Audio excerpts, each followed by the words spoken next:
हम में से ज़्यादातर लोग डायरेक्ट सेलिंग इंडस्ट्री में असफल हो जाते हैं। क्यों? ऐसा क्यों होता है? हम लोग इस काम को बीच सफर में क्यों बंद कर देते हैं? क्या हम लोगों में इस काम को करने की योग्यता नहीं होती है?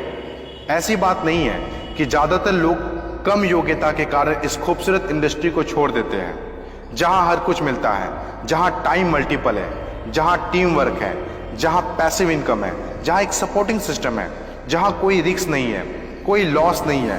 फिर क्यों हम लोग इस बिजनेस को छोड़ देते हैं? इसको बताने से पहले मैं आपके साथ एक स्टोरी शेयर करना चाहूंगा। यह कहानी है एक ऐसी लड़की की जिसने कुछ समय पहले ही अपना MBA किया था और उसे एक अच्छी जॉब की तलाश थी।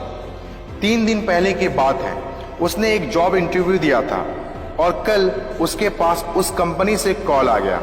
आज वह बहुत खुश है क्योंकि आज वह दिन है जब वह उस कंपनी को ज्वाइन कर रहा है। बड़ी ही उत्साह के साथ उसने उस कंपनी को ज्वाइन किया। वह एक ईमानदार, हार्ड वर्किंग और अपनी जिम्मेदारी को सही से निभाने वाला एक काबिल इंसान है। इसीलिए कंपनी के बॉस भी उसे बहुत पसंद करते हैं। अभी कुछ ही दिन हुआ उसे जॉब करते हुए कि उसका मन जॉब से उबने लगा। उसने देखा कि उसके साथ जो काम करते हैं वह अपने कामों से मन चुराते हैं।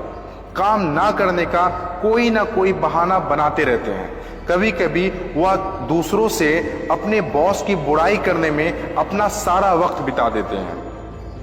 इस तरह का माहौल उसे पसंद नहीं आ रहा था। उसने महसूस किया कि यहाँ पर काम करने वाले लोगों की सोच अच्छी नहीं है। यह सब सोचकर उसने जॉब छोड़ने का मन बना लिया और लिविंग जॉब एप्लीकेशन के साथ अपने बॉस के ऑफिस पहुंच गया। बॉस ने एप्लीकेशन देखा और पूछा, क्या बात है, जॉब क्यों छोड़ना चाहते हो? उसने बॉस को पूरी बात बताई और बोला, मैं ऐसे लोगों के साथ काम नहीं कर सकता जिनका थिंकिंग लेवल और बिहेवियर बहुत ही घटिया है। बॉस ने कुछ देर सोचा और कहा, यह तुम्हारी मर्जी है, चाहो तो जॉब छोड़ सकते हो, लेकिन जॉब छोड़ने से पहले तुम्हें मेरा एक काम करना होगा। क्या तुम करना चाहोगे?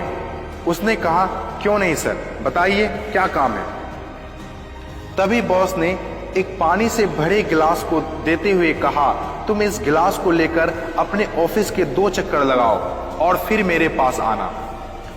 लेकिन एक बात का ध्यान रखना, गिलास का एक बूंद भी पानी नीचे ना गिरे। उसे यह काम बहुत अजीब सा लगा, लेकिन वादा कर चुका था। उस पानी से भरे गिलास को लेकर ऑफिस के चक्कर लगाने लगा और 2 चक्कर ऑफिस के लगाने के बाद बॉस के पास पहुंचा। बॉस ने उससे पूछा, क्या तुमने पानी को गिराया तो नहीं? उसने कहा, बिल्कुल नहीं सर, पर आपने मुझे ऐसा करने को क्यों कहा? बॉस ने पूछा, जब पानी से भरे गिलास को लेकर ऑफिस में घूम रहे थे तो ऑफिस के लोग क्या कर रहे थे? उसने कुछ देर सोचा और कहा, पता नहीं सर, वो क्या कर रहे थे, क्योंकि मेरा सारा ध्यान गिलास के पानी पर था। मुझे लगता है सभी लोग अपना काम कर रहे थे, कोई एक दूसरे से बात नहीं कर रहा था। तभी बॉस मुस्कुराते हुए कहा, ऐसा नहीं है कि सभी लोग काम कर रहे थे, लेकिन तुम्हारा ध्यान उस समय उन लोगों पर ना होकर पानी से भरे गिलास पर था, जिसकी वजह से तुम अपना काम कर पाए और लोगों की तरफ तुम्हारा ध्यान नहीं गया। सोचो, यदि पानी से भरे गिलास की जगह तुम्हारा काम हो जो तुम करते हो और तुम उस काम को उसी कंसंट्रेशन से करो जिस कंसंट्रेशन से तुम पानी से भरे गिलास को ले जा रहे थे, तो तुम्हारा ध्यान लोग क्या कर रहे हैं, लोग क्या कह रहे हैं, उससे तुम्हें कोई फर्क नहीं पड़ेगा। अब वह सारी बात समझ चुका था। उसने एप्लीकेशन उठाया और अपने काम में उसी कंसंट्रेशन के साथ जुड़ गया। दोस्तों, ये छोटी सी स्टोरी से हमें जिंदगी में और डायरेक्ट सेलिंग इंडस्ट्री में कई लेसन सीखने को मिलता है। हम में से ज्यादातर लोग इस बिजनेस को इसलिए छोड़ देते हैं क्योंकि वे अपने आसपास के लोगों की नेगेटिव बातों पर ध्यान देने लगते हैं और ज्यादातर लोग उन लोगों की सलाह लेते हैं जो खुद इस इंडस्ट्री में असफल हैं और अपने कामों में कंसंट्रेशन नहीं ला पाते हैं, जबकि उसमें अपने कामों को बेहतर तरीके से करने की योग्यता होती है।